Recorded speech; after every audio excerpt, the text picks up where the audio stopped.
Can the oldest active NHL players band together and win a Stanley Cup? Let's find out.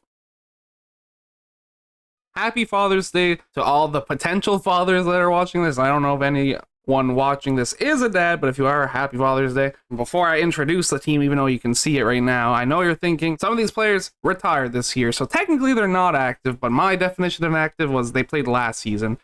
They played in the year that this game is based off of, so to me, that counts as active. They're active when the game came out, and that's what's important. So we have Dustin Brown, Patrice Bergeron, who we've been seeing a lot of lately, Joe Pavelski, Ryan Getzlaf, Jeff Carter, Zach Parise, Pierre-Edouard Bellemare, Joe Thornton, Jason Spezza, Jay Beagle, Brian Boyle, and Nate Thompson. Not a very good group of guys, I'm not gonna lie. I mean, in real life, great, gritty veterans, all amazing players, but in the game, overall-wise, not good. We got Bergeron at a 91, Pavelski at 86 at the closest, and then after that, it's like barely even getting to 80s. Like, we're pretty down bad. I'd be lying if I said I was expecting to win a Stanley Cup, but that's what we do. We have to see, can they do it? You don't think they're going to, but maybe they'll surprise you. On defense, we have Mark Giordano, Brent Burns, Duncan Keith, Ryan Suter, Zdeno Chara, and Andy Green. Chara, the oldest player in the league. I'm not sure. He hasn't retired yet, I don't think, right? Not that I can remember. And then I feel like goalies is not a surprise, but it's Mike Smith and Craig Anderson. I'm interested to see how Mike Smith does. He's not the best usually when it comes to our sims, but I think he could change it. Doesn't exactly have the best core in front of him, though, so it's going to be hard to just blame him. I don't know what I'm doing with the buttons. But yeah, defense better than offense overall by a long shot. Andy Green, 78 being the worst. Everyone else over 80, 82 at that being the lowest. So a solid core, not a superstar, but a solid core defenseman. But before we get into the games, we have to talk about last video, because every video we must choose an MVP from the team to go into the theme team of theme teams, and we are officially capped on forwards. We have 12 forwards because Anze Kopitar beat Bergeron and Giordano by 1 vote, so he is moving on, which means Bergeron, who's been on a million theme teams, is not going to be there, and he's always missed out by like 1 point. He's always been right there. We can't grab it, but Giordano can still make it because we have 3 defenseman spots left. So at the end of the video, I want you to vote for who you think deserves the spot, but it has to be a defenseman MVP for the next 3 theme teams. Yeah, 3 seasons, choose the MVP at the end. They move on to the MVP team at the end of the season. Kind of simple, very fun. I'm done rambling. I will see you at the end of year number 1. Well, I officially feel cheated, and I hate the new system because we finished, I'm pretty sure we finished 8th in the conference, but since it's not how it works, the friggin' Canucks get to go to the playoffs with 86 points, but us with 91 points, well, we miss the playoffs. We don't make the playoffs in the first year. By 1 point. Blackhawks had 93, Blues had 93, Avalanche had 93, the Wild had 92, and we had 91. That's like the craziest playoff race I've ever seen, and we literally don't make it by 1 point. And the Canucks get to be like, hey, we had 86 points. We get to go to the playoffs. We earned it, baby. They didn't really earn it. I bet they win the whole dang thing now, which I will check at the end. But for now, Joe Pavelski at the top technically doesn't matter. I'm still going to show the stats because that's always fun. But for us, for what we're here to do, we don't care about the forwards anymore. I do like what I'm seeing from Spezza, though. 26 goals, 24 assists. It's actually bonkers. We also did way better than I thought. Like, I'm mad. I'm actually mad that we didn't make the playoffs because we shouldn't even have won that many games. And we don't get rewarded for it. But defenseman Brent Burns a mile ahead of everyone else. 49 points, 18 goals. Giordano with 31 points, 10 goals, 21 assists. Suter with 30 points, and then the rest were just kind of there. Giordano was plus 11 to Burns' plus 9 if you want to keep that into consideration. Goalies, once again, doesn't technically matter, but we want to see what they did. Anderson sucked win-wise, but he had better stats overall, so that's just... I know he played less games, too, so you have to put that into consideration. But 8, 10, and 2, he is realistically the reason we didn't make the playoffs, because Mike Smith wins pretty good. Anderson did not deliver. So the year number 1 cycle of not making the playoffs seems to be continuing. I feel like that's not a cycle. I feel like this is the first time in a long time this happened. But anyway, year 1 is done. I'll catch you at the end of year number 2, where hopefully we can do something. I think I'm being trolled by EA Sports in this video. Officially. We missed the playoffs in the year number 2 by 1 point. Again, 1 point. And look how many overtime or shootout losses we had. 12. We just have to win one of those. Well, probably more because we probably would have not won the tiebreaker. We would have to won 2 of them. I'm sorry. I can't believe this is happening. Like, if we're not going to make the playoffs, just make us not make the playoffs by a lot. Don't tease me by 1 point both seasons.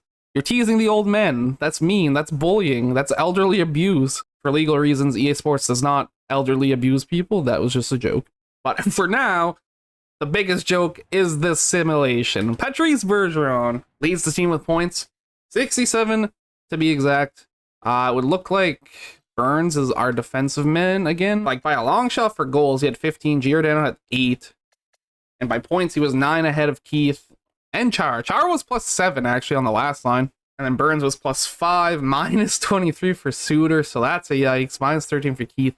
Not great. So I feel like we're going to have to, like... So do we even need to vote this video? I feel like Brent Burns is just literally the only option.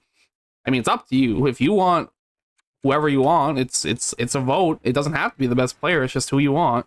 But it is an MVP. You gotta remember, they are supposed to be the best player. So don't get too biased. Goalies, Mike Smith is still playing worse than Craig Anderson. Why don't we just play Craig Anderson?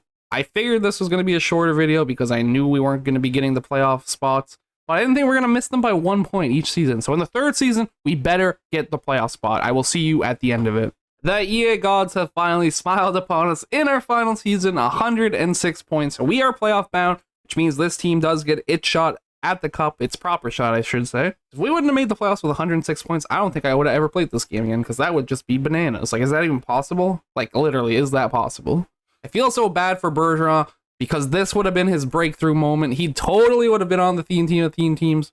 But Kopitar stole his spot last video by 1 vote. 1 vote away. And then here, he would have 100% been the man to do it.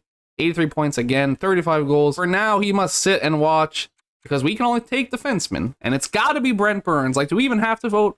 I'll vote. But, like, it's Brent Burns. He was top every single season. I feel like he has to take the spot, right? Mike Smith plays better than Craig Anderson, but Craig Anderson still gets wins, which is what is mattering the most at the end of the day. We are facing the Dallas Stars in our first playoff series. Hopefully it's not our last playoff series. I'll be a little disappointed. I won't be all that surprised though. 3-2-1. The first 3 games. Win, loss, loss. Tragic. And we won 1-0. We need our gritty veteranness to squeak through. We need to play hard and dirty and get in their greasy spots. I don't know what I just said. It didn't work either way. We lose 2-1. We are down 3-1 in the series. I mean, they gave it their best shot. They at least made the playoffs, so they aren't the worst team of all time. They're tied with the tall theme team for the worst team of all time. We haven't had a team that didn't make the playoffs. But if they lose this game, they're literally tied with the Giants. But I think the Giants at least made it to Game 7. So technically speaking, we have made our worst ever theme team, and it is the veterans theme team, the oldest active players. It just makes sense. As good as a gritty veteran is, he's not meant to carry the team. He's just there to glue it together. So when it's just a bunch of glue with no substance, it's just a gloppy mess. Anyway, trying to make stupid metaphors, I'm going to stop. Bergeron top of the playoffs, 2 goals, 1 assist. They just fall apart. And in their first playoff run, Burns with 1 goal, no assist. Andy Green on the 3rd line, 1 goal, 1 assist. Plus/minus of 0. Burns was a -4. I don't know how much this is affecting your vote, but it's there. And Mike Smith, oh, the goalie. Who put Craig Anderson in and why? He played almost a whole game for some reason. And clearly that wasn't the move. I bet that we put him in Game 5 probably to switch it up. Not worth it. Yeah, it seems like maybe Mike Smith got pulled early because he played in the 5 games. Either way, we're done here. Another short video. It's kind of what happens when it's bad teams, but I want to give the bad teams a shot because you never know. And we did end up making the playoffs. We should have made the playoffs in all 3 seasons realistically, but we did not. But that's just how it goes sometimes. It is what it is. Let me know down below who you want to see on the theme teams. We're running out of space. Only 2 more videos remaining before the MVP theme team happens. And it has to be a defenseman. And if you have more suggestions for videos, I will look at them. And I will probably do them eventually. Thank you, everybody, so much for watching. I hope you enjoyed. I will catch you in the next one. Peace out.